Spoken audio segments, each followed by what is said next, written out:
So here it is. The government in British Columbia has introduced some new legislation, and it is interesting. The finance minister announced a homebuyers protection bill that it says will allow a cooling off period.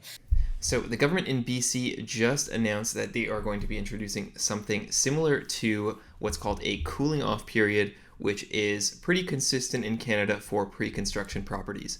So a cooling off period basically allows buyers a period of time, typically it's around 10 days, to do their due diligence, and they have that 10 days to walk out and backtrack away from the deal. Now, this new proposal by the British Columbia government is going to apply that cooling off period to resale homes as well.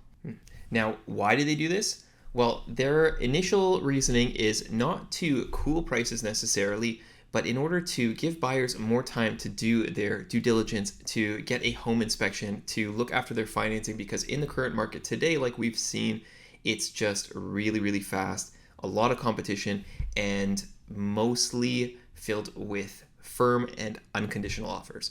So this was kind of a way to maybe force conditions into offers, but it does have a lot of setbacks, which I'll go into. So in its perfect form, what does this mean? Well, basically you buy a house, a resale house, just like you would normally, and you have a period of time, an undisclosed amount of time right now, they haven't decided yet, but let's say it's 5 or 10 days or 15 days where you now have that time to decide whether you want to follow through or whether you want to walk away.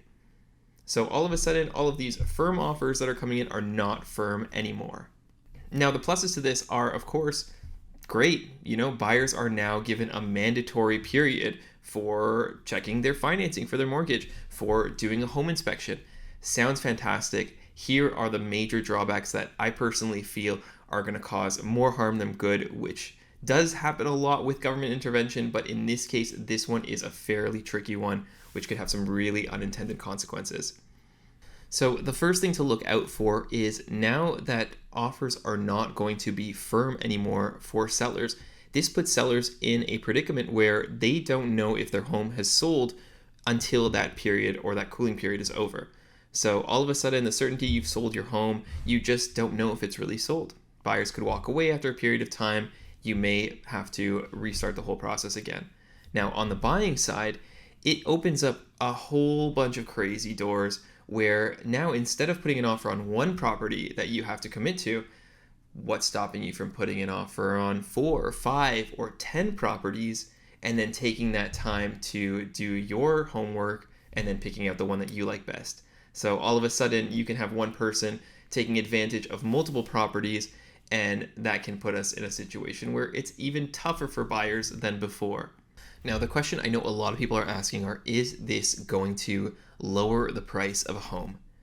Honestly, I don't think it's going to have any beneficial impact on lowering the price of homes, because what it's really going to do is it's going to open up a lot of possibilities where people can actually bid up homes higher, knowing that they have a period or a cooling off period to do their due diligence and walk out if it's not a good fit for them. So it can create more buying pressure. It can actually create more offers and more competition because people just don't have the same level of commitment when they're putting in an offer. So overall, it does give a slight benefit to buyers because now they have a mandated cool off period, but it does create a whole host of problems. So is it really worth it?